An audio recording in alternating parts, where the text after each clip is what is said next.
Donc le rapport de l'audiovisuel maintenant. Monsieur le Président, chers amis matinaux, grand plaisir à animer la commission audiovisuelle depuis ce mandat, mais grand plaisir aussi à animer une équipe qui est venue tôt ce matin me soutenir. Merci à eux, là-haut, dans les dents. Sans une équipe, on n'est rien, c'est évident. Ah, j'aurai le même problème que Jean-Louis, peut-être. Avant, arrière, d'accord, ok. C'est le radar, si je vais trop vite, c'est ça? Hop. Tu peux me redonner le... Il faut payer le trésorier pour obtenir le... Bon, on va le faire en in vivo. On peut me redonner les slides parce que je vais être mal... Voilà, super. Pardon, les anglicismes, diapo. Comment on dit en Corse? Alors une équipe soudée, une équipe qu'il faut remercier avec ses deux composantes photo et vidéo, dont le travail est énorme. Comme toutes les commissions, vous le savez, nos activités se déclinent en activités de formation, de compétition, en activités transversales, en communication. On attache à l'audiovisuel depuis toujours une importance primordiale à l'activité jeune. C'est notre avenir, c'est l'avenir de la fédération, et puis c'est surtout un grand plaisir. Ceux qui animent le trophée Olivier Grimbert avec ces gamins qui viennent faire de la photo en piscine, ou ceux qui se rendent à l'invitation des RIP, savent très bien que c'est aussi valorisant le baptême photo que le baptême plongée. Un grand bonheur de cette activité qui rencontre toujours autant de succès tous les ans. Quelques images de nos jeunes, justement, hein, de 8 à 14, sous la direction de Yves Capfer. Sur Niolon, sur les RIP cette année, des activités vidéo, des activités de reportage, des activités d'ateliers photo, là aussi de la transversalité à travers la bio, et une équipe régionale, mais aussi une équipe nationale qui se déplace très volontiers pour cette activité. Bien évidemment, la communication est importante, et notamment pour ces juniors, de se retrouver sur les médias. Chaque occasion est bonne pour représenter un film, un diaporama, leur mettre en ligne, leur remettre. Ils sont peut-être plus sensibles que nous, anciens, à l'image. Ils l'apprécient, ils la consomment, et donc, vu le plaisir qu'ils nous donnent, on leur rend bien à travers ces images. Les activités formation, bien sûr, sont des activités très importantes, car c'est dans le vivier des cadres de niveau 1, hein, notre cœur de métier, qu'on va trouver les instructeurs de demain. 2 séminaires pédagogiques cette année, Mâcon et Toulouse. On a eu peur à une époque pas si ancienne que ça de voir s'épuiser cette volonté de former pour rendre aux autres ce que l'on a soi-même reçu. Cette peur s'est éloignée. Tous les ans, nos 2 modules pédagogiques qui préparent aux stages nationaux, donc à nos formations de niveau 1, 2 et 3, font le plein, voire même certaines années, on se pose la question d'une 3e pour avoir la disponibilité géographique. Bien sûr, le séminaire pédagogique de Paris a été perturbé cette année puisque traditionnellement il se tient du 10 au 13 septembre, novembre, avec malgré tout une 50aine de cadres qui ont accepté de faire le déplacement, de rester et de participer aux travaux où s'élaborent nos fiches pédagogiques. Tout au long de l'année, des formateurs, à la fois sur le côté vidéo et sur le côté photo, ont été terminés, puisqu'il faut en général 1 an pour terminer une formation. Tout particulièrement saluer un formateur vidéo niveau 3, qui est une discipline où effectivement les formateurs sont rares, parce que le vivier même de pratiquant lui-même est rare. On salue tout particulièrement Isabelle, puisque ceux d'entre vous qui étaient à Montluçon savent qu'en dehors de l'action pédagogique, elle avait aussi l'action de communication. C'est elle, avec François et Pascal Sêtre, qui ont produit cette prestation vidéo pour les mondiaux d'apnée, qui, je crois me souvenir, Monsieur le Président, ont été appréciés. L'harmonisation des brevets photo-vidéo se poursuit. J'ai menti sur mon rapport. J'ai dit que nos cursus étaient parfaitement à jour sur le site. Ce n'est pas vrai, ils le seront tout à l'heure. Merci à ceux qui m'en ont fait la remarque. Les stages nationaux, grand moment de convivialité aussi, bien que ce soit en Corse, c'était quand même un grand moment de convivialité chez Jo. Ça nous permet de délivrer nos diplômes de formateurs les plus élevés et également quelques diplômes de praticiens. Une stabilité dans la délivrance de diplômes. On voit apparaître un petit peu plus de brevets vidéo, mais on cherche à mettre en œuvre les moyens d'en délivrer plus encore. Des formations internationales ou ultramarines, puisque nos DOM et nos TOM sont aussi impactés. Le Maroc, beaucoup de stagiaires, un gros déplacement, un gros effort de notre part. Comme disait tout à l'heure Bob, ce sont des fédérations qui débutent. Ils sont vraiment au tout début de la photo. T'inquiète pas pour la PSP, même après des années, ils sont aussi au tout début. Et je crois que Jacques, avec la bio, c'était à peu près pareil. On avait 35 stagiaires, on avait 4 appareils photo, on avait des mauvaises conditions météo et on avait un vilain bassin avec 1 mètre de profondeur à peu près. Mais on a fait de la formation à nos amis marocains et tout le monde était ravi. Beaucoup plus producteur de sens, la formation Nouvelle-Calédonie. J'insiste un petit peu sur cette formation parce qu'elle a donné l'autonomie au territoire qui, dans la foulée, a délivré plus de diplômes que beaucoup de nos régions métropolitaines, à la fois en photo et en vidéo. Pareil en Martinique. Alors, ce n'est pas seulement le soleil qui nous y amène et le plaisir pour les cadres de s'y déplacer, un peu, mais c'est aussi le plaisir d'y former des gens qui vont rendre, eux aussi, ce qu'ils ont reçu. Voici les chiffres.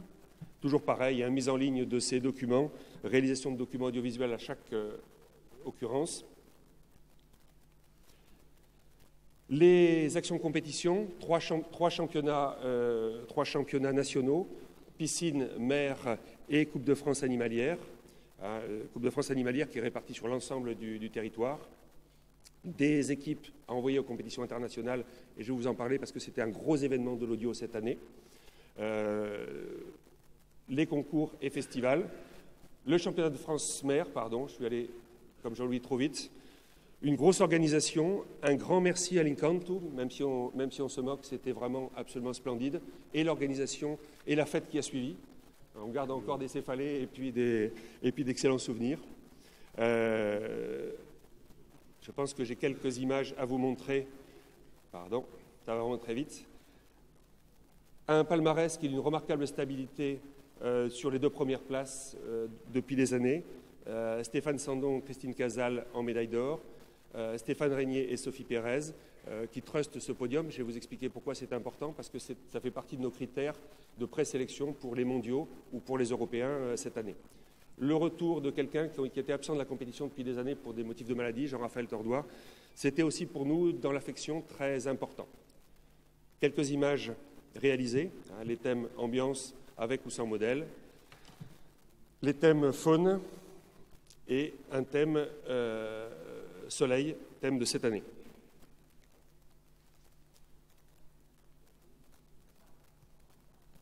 Hop, la photo piscine qui est notre photo sportive en piscine, Bob, du moins pour certains quand on voit les performances athlétiques réalisées là.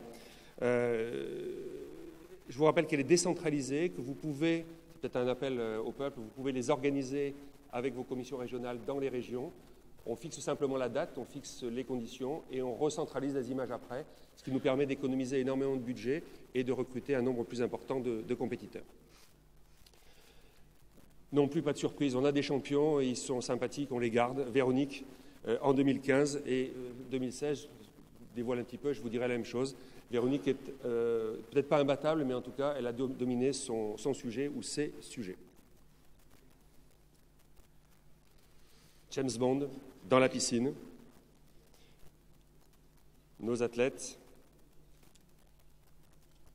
et Maître Jedi, bien sûr, pas oublié. Très important pour une commission sportive, un mondial en Zélande, pas Nouvelle-Zélande, l'ancienne Zélande, le plat pays, le thème, le homard. Alors on s'est dit le homard, et effectivement, les compétiteurs, les plongeurs nous ont dit qu'ils avaient vu plusieurs homards à chaque plongée, ce qui s'expliquait. Celui-là ne faisait pas partie de la compétition. C'est une année sur 2 le mondial, et cette année, la Commission nationale audiovisuelle est ravie de vous annoncer que nous avons des résultats extrêmement élogieux pour nos deux compétiteurs, puisqu'ils ont été sélectionnés, proposés par la Commission nationale audiovisuelle, sélectionnés par le DTN et envoyés à cette compétition. Les voici sur site, sans leur capitaine, Luc Pénin, qui les avait accompagnés, on était en 2015, sans une aide également à distance. Les médias sociaux, ça joue aussi à ce niveau-là.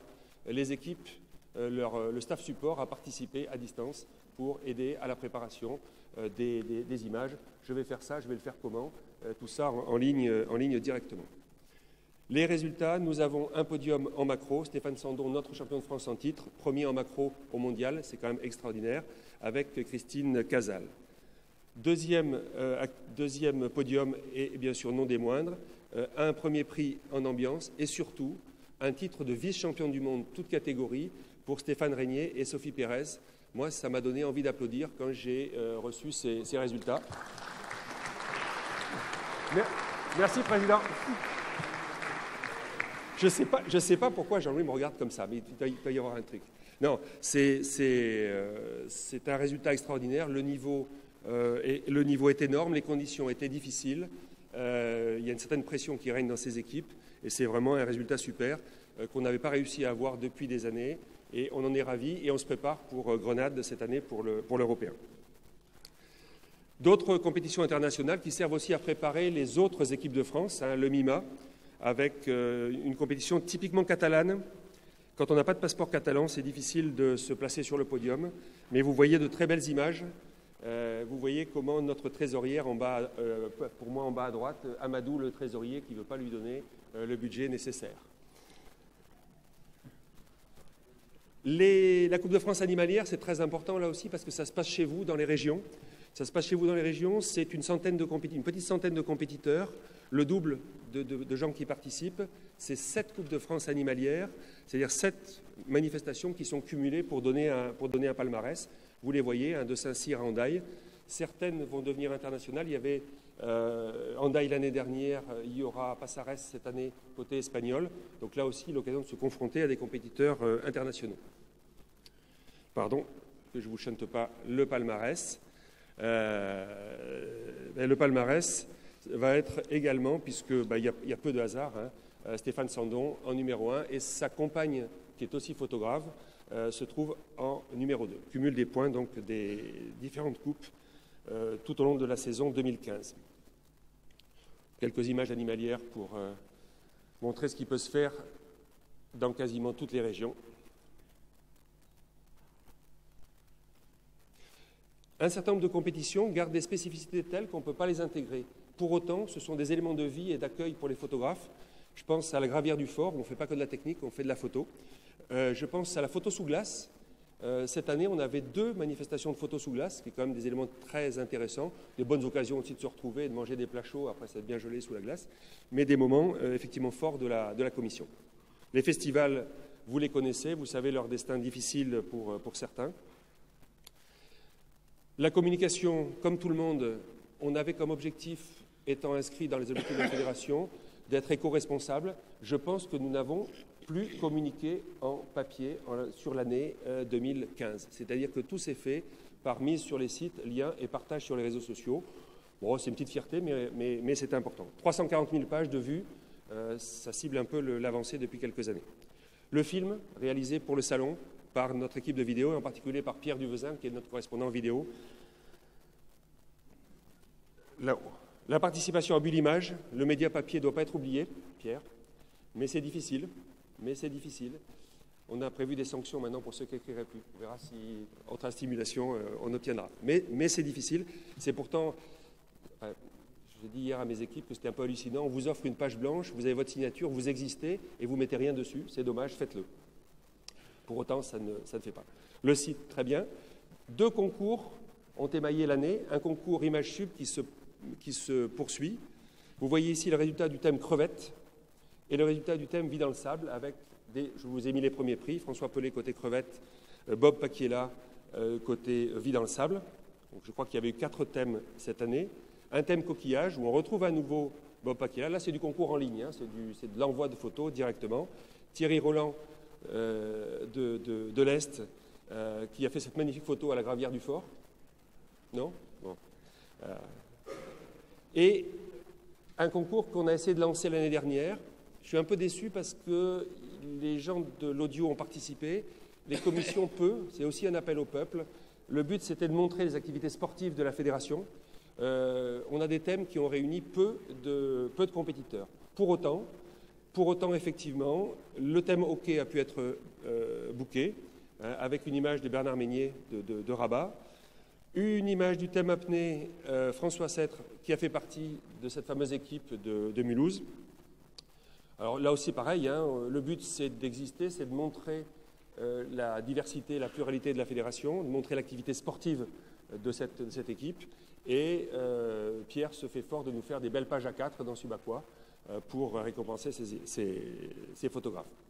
Deux autres thèmes, la PSP, avec une image qui, je crois, va servir aussi à l'usage de la commission, et la nage avec palme, une image d'Éric Traverso. Il y a des choses en cours. Notre équipe, la même, va repartir sur Grenade pour un championnat européen. Alors, il ne faut pas que je dise GoPro. Les formations Minicam qui avancent à belle allure. Le média papier qui a du mal, on aura du mal à sortir le fameux hors-série.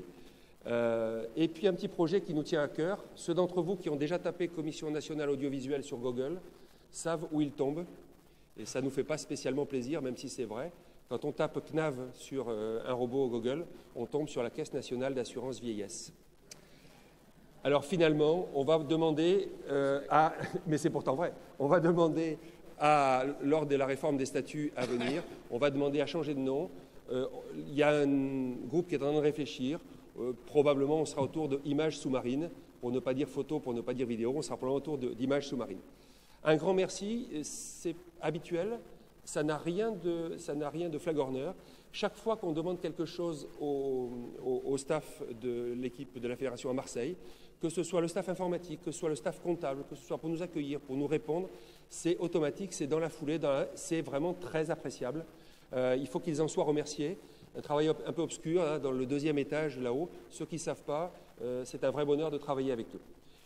Je crois que si je devrais avoir un merci pour votre attention.